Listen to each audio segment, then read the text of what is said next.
budget support to the Gambia. Nigerian citizens are worried about the rapid skyrocketing prices of food commodities. And peace has temporarily returned in Mariupol after several weeks of intense fighting. Well, these and more coming ahead on The World Today.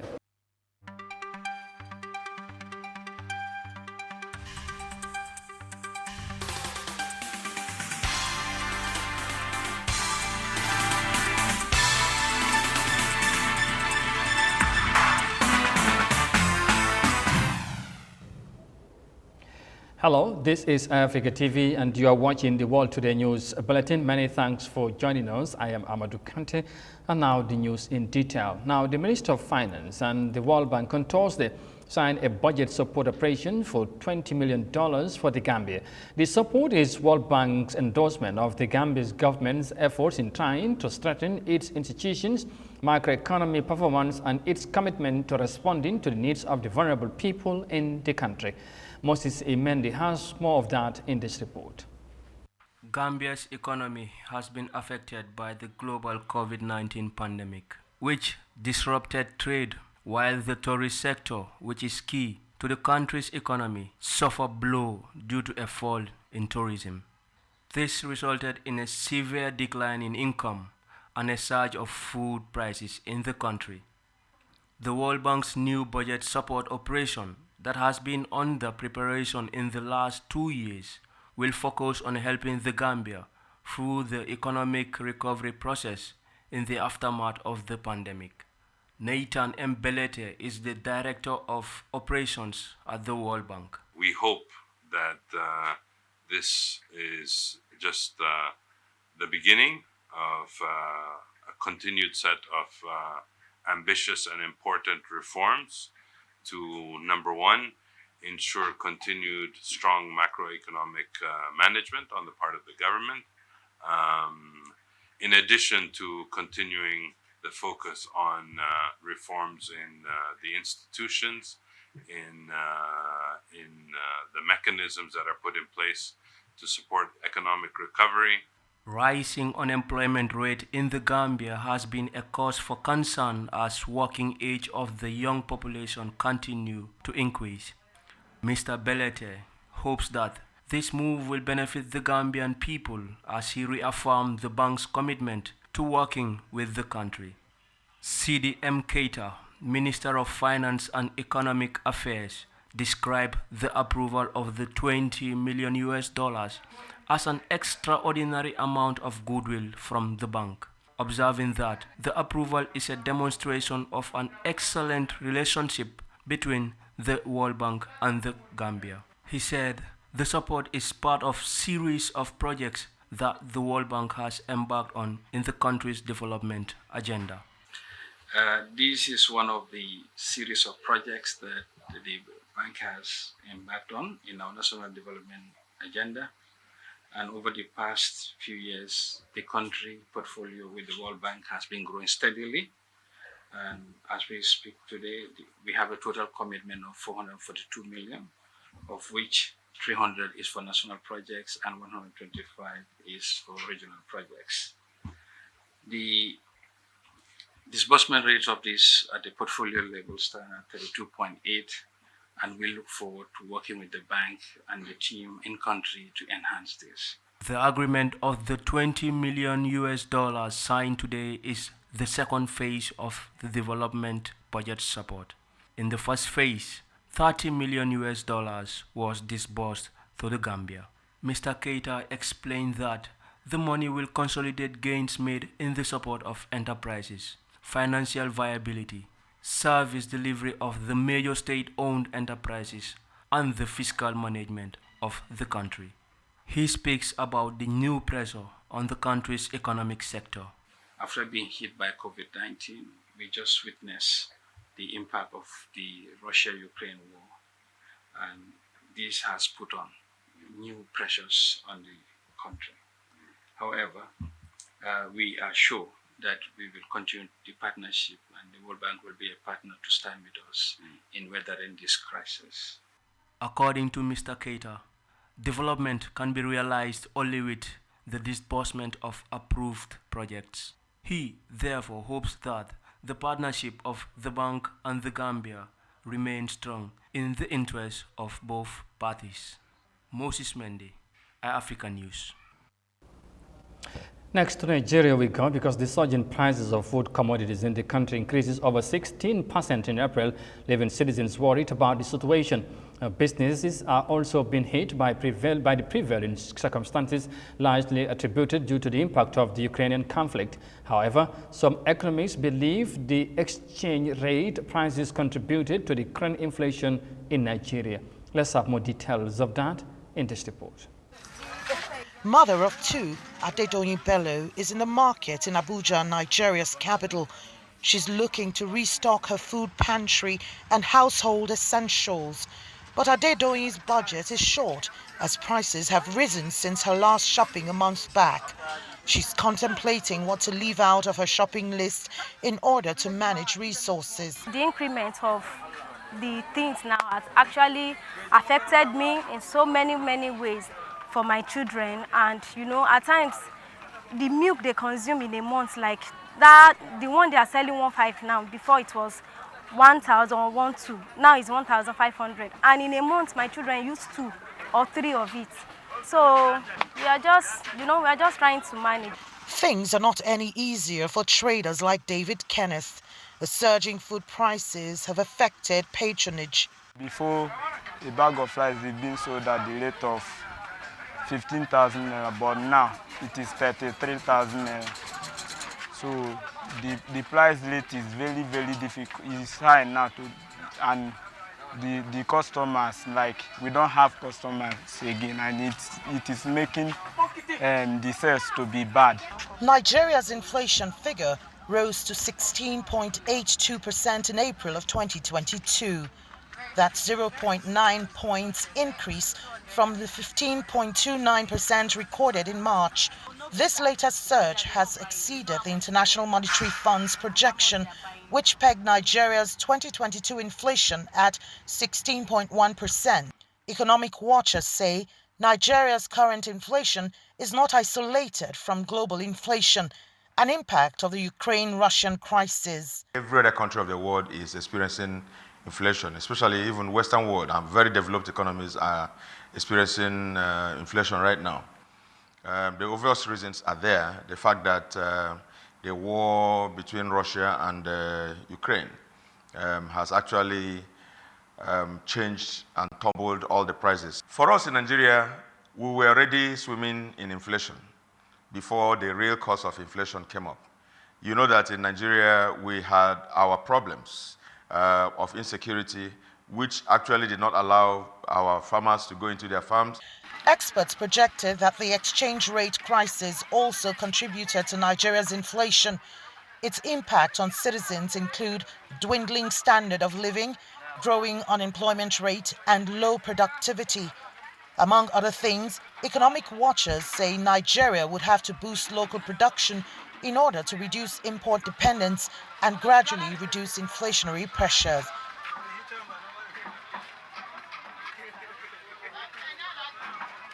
From the reporter from the western part of the continent, in Nigeria to be precise, next to the east.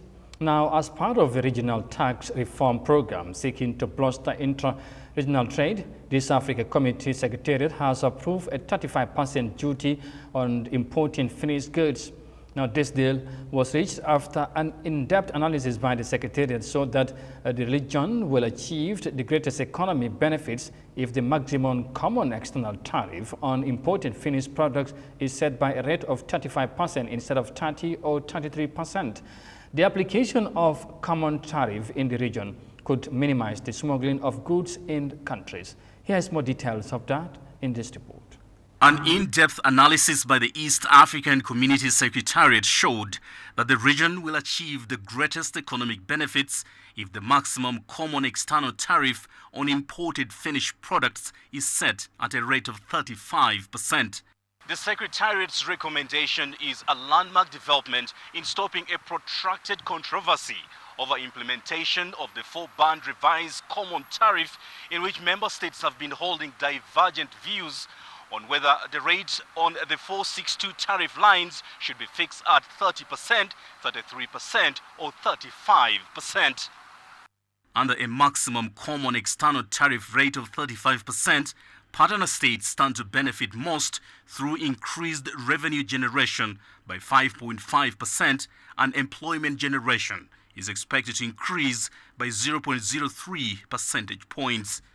The average potential net welfare loss effects under the proposed 35% maximum tariff rates is estimated at $25.5 million, which is a one-off effect. Industrial production is set to increase by 0.04% under the current 35% maximum tariff rate. Among the tariff lines in this fourth band include cotton and textiles, iron, steel, edible oil, chemicals, leather products and automobiles. The adoption of 35% common external tariff will allow in more goods to be traded regionally. Importers will now be in position to make long-term plans with the confidence that the tariff would remain the same. More foreign direct investments will be attracted. The application of common tariffs across the region would remove the incentive to smuggle products into countries that previously had high tariffs for those products. With an expanded market to satisfy, production and productivity is expected to increase. Now, coming back home, the Gambia Maritime Administration has joined the International Maritime Organization in celebrating International Day for Women in the Maritime. This day is set aside by the International Maritime Organization, IMO, to celebrate women in the industry. The theme for this year's is earning visibility, recognition, supporting a barrier-free working environment for women. Eyeafrica's Yahya Jammeh has the details in this report. The first celebration of its kind, as the Gambia Maritime Administration celebrates women in the maritime industry. This day is set aside by the International Maritime Organization, IMO, to celebrate women in the industry.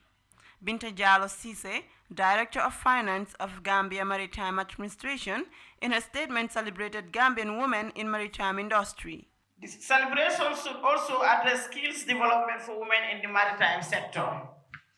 The Gambia Maritime Administration, in a bid to do that, organized a symposium as we are doing today to celebrate our special and wonderful women in the sector and further showcase them to the relevant stakeholders in the public, including policy makers and civil society, to show how special and wonderful these women are and to appreciate the bold steps they took to be part of this male-dominant field. Chief Guest of Honor of the celebration, Marisamba Jallow, shared her experience working at the maritime industry, saying women and girls need to be welcomed with open hearts. Maritime is not a field that only men can and must excel in. Yes, it is male-dominated, with only 2% of the entire maritime workforce all around the world being female. But therein lies the problem. A lack of gender and skills diversity is killing off the maritime industry, which is failing to attract young men. Because if they can have jobs at the shore and be paid the same amount of money, who wants to sleep at sea? And then there's the aging workforce. There are too many old men in the maritime field. They are all in the verge of retirement. We need to open the space, therefore, for girls and women. And we need to welcome them with open hearts. Just like I was welcomed by my bosses with open arms more than 20 years ago. For indeed, the best sermons are lived, not preached. If more than 50% of the population is ignored in any development agenda, then there can be no meaningful and sustainable development. Fact of the matter is, borrowing trouble for the future does not deplete its supply.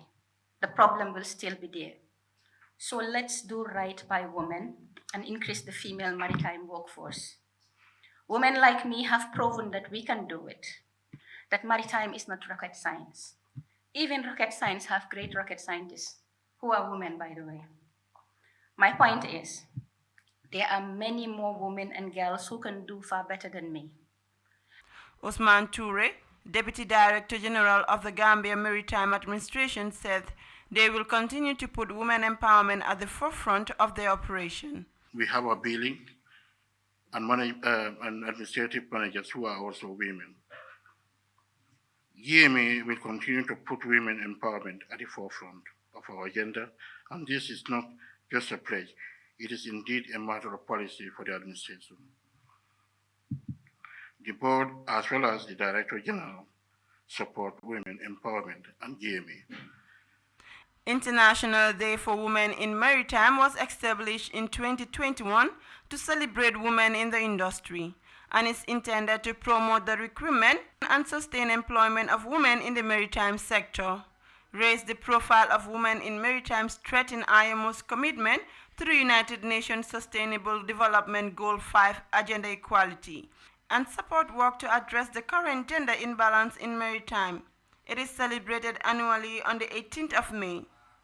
For Eyeafrica News, Yahya Jammeh. That report there by Aissatou Yahya Jammeh takes us to the break, and stay with us. We'll be right back. There's more coming ahead.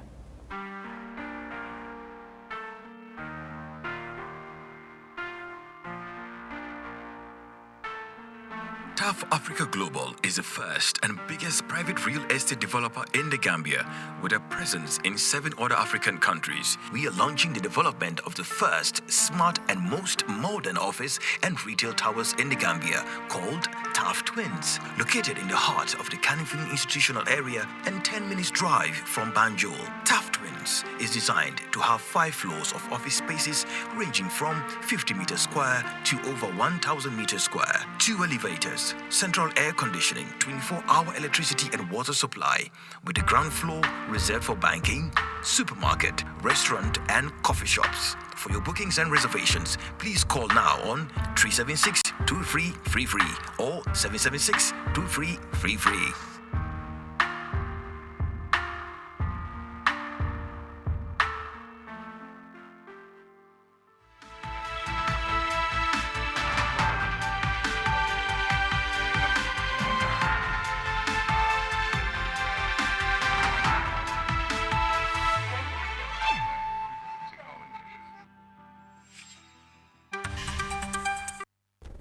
Welcome back. This is Eyeafrica TV live from our studios in Banjul, and now to the rest of the stories.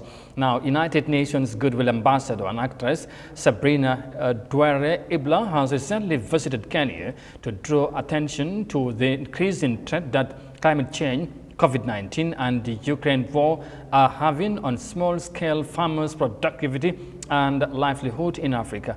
Moses Imendi again with this report. Sabrina Dore Elba's visit is crucial for the small-scale farmers in Kenya. It has enabled her to partake in the launching of a new international fund for agricultural development IFAD initiative to aid small-scale farmers to deal with spiraling food, fuel and fertilizer prices. Young farmers in Nyeri, Kenya showed Elba around their vegetable farm. They are expecting a bountiful harvest of cabbages, peas and beans. These crops will later make their way into the local market where they will be sold for profit. For these farmers, the construction of a new irrigation system for water supply means year-round productivity and profit making. Mary Nyaguti is a small-scale farmer. Before irrigation, it was very hard because we relied on the rainfall water and the earnings were very minimal. Irrigation is good because you are on production the whole year round. Prior to the setting up of the irrigation system 2 years ago, the farmers used to fetch water from a local river to water their crops. But the construction of the new irrigation system has changed their livelihood. Shorter rainy seasons and increasingly erratic rainfall caused by climate change have led to the reduction of water levels and shortage over the last decade. Ms. Elba also visited 5 agricultural development projects in the Embu and Nyeri districts of northern Kenya to see how climate change has negatively impacted local small-scale farmers and what has been done by IFAD and the Kenyan government to build resilience to other shocks. Sabrina Elba, United Nations Ambassador. I mean, it was so great seeing farmers who were dependent on the Sangana River for irrigation of their crops be able to wean off of the river, because obviously it's been affected by climate change, as most of the world has, and the resources from the river were dwindling. But as innovative as the people are, and with the investment of EFAD, they've been able to find alternative solutions. Apart from climate change, poor small-scale farmers in Kenya are also grappling with COVID-19 and price surges caused by the Ukraine war. Food, fuel, and fertilizer prices have hit record levels. Many can no longer afford to plant crops, putting livelihoods and food security at risk. The victims of war are sometimes found very far away from the battlefield, and that is the case with Russia's brutal invasion on Ukraine. For while the fighting there is causing immeasurable difficulties and suffering and destruction, it's also threatening food security and livelihoods in some of Africa's poorest countries. The initiative ensures that small-scale farmers in poor countries most at risk of food insecurity can produce food over the next few months to feed their families and communities while reducing the threat to future harvests. If we do not act now, we risk a food crisis and worse, she concluded. IFAD has initially targeted 22 countries at most risk from the food crisis caused by the Ukraine war, with Somalia topping the list, along with other African countries including Mozambique, Ethiopia, Burundi, Eritrea, and Madagascar. Moses Mendy, Eyeafrica News. Now elsewhere, the recent parliamentary elections in Lebanon has left citizens hoping for a change after the ruling coalition lost its majority in the House of Representatives. The election was the first held since a 2019 nationwide uprising against a political elite widely seen as corrupt and ineffective. The new parliament is expected to choose a speaker, cabinet, and in October a new leader that could transform the lives of citizens. Let's have more details of that in this report. After days of delays and staggered releases of results, all of Lebanon's 128 seats in parliament have finally been named. The results were not without their surprises, with the Iran-backed Hezbollah party and its allies losing its majority.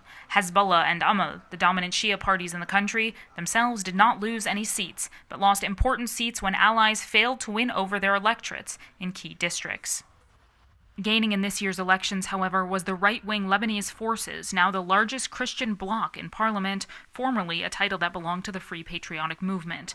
And of course, massive wins for the anti-establishment candidates who won about a dozen seats, up from 1 in 2018. Many of those candidates were descendants of the country's 2019 revolution, wherein Lebanese took to the streets by the thousands to protest an elite ruling class. Despite the shifts in parliament, many Lebanese are still wondering how the shift will translate into everyday life in the country, which is deeply in need of radical change. We hope for change, but we saw that all the people who went to the streets in October 2019 were accused of treason. It's hard to change the system, but we hope in the next elections we'll see even bigger and stronger results. I am very happy with the elections. For sure there will be change. These new candidates, with the old candidates who have expertise, can help the country. Lebanon has been facing a devastating economic crisis since 2019, which has seen the local currency in a free fall against the US dollar and large segments of the population fall into poverty. Lebanese banks have widely restricted dollar withdrawals, meaning most people have nothing to fall back on. For that reason, over 200,000 people have already left the country. Others were waiting to see what would happen on election day before making any decisions. The new parliament will soon have to choose a speaker, a cabinet, and in October, a president. Difficult tasks for a group that is now more fragmented than it has been in years. And of course, finalizing an IMF deal to inject much-needed cash in Lebanon. And as most Lebanese want, setting up basic infrastructure, getting subsidies back on basic goods, and creating a Lebanon that is safe for everybody. And that report from Lebanon on the recent parliament elections. Finally, peace has temporarily returned to Mariupol thanks to the end of hostilities after the remaining Ukrainian forces in the city surrendered. Now, there has been a massive destruction in the city following months of intense fighting between Russian and Ukrainian forces. Let's have more details of that in this report.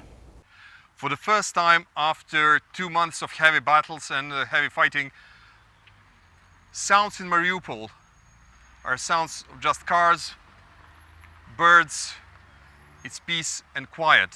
There is no fighting because it is ceasefire. Apparently, as we learned on Monday evening, Ukrainian forces decided to surrender, remaining Ukrainian forces which are located in the Azovstal plant. While we are waiting for that process to continue, so far roughly around 300 of Ukrainian troops surrendered. We wanted to show you just one small part of a destruction which actually happened here in Mariupol. This is a tram depot where a local public transportation trams were located, and you can see what is left of them. And it will be very hard. I don't want to say impossible. It will be very hard for the life to resume here anytime soon. Public transportation or trams can be forgotten in this part. We went here just maybe 15 or 20 minutes ago, so it is roughly safe around here. There are no unexploded bombs or grenades. There are a couple of, we will show you. There are few rocket launchers. Here is one of them, for instance, apparently used just recently. Here is another one. Here is the third one. Fourth one is right there. Just showing how fearsome fighting actually did happen here. Maybe a month ago or 2 months ago, we don't know.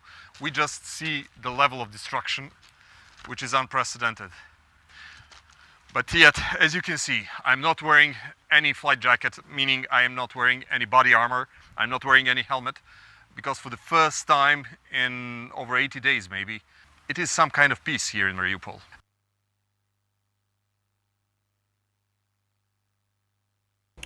And that report there is coming from Mariupol in Ukraine. But the good thing is, finally, peace have returned in the city, temporarily though.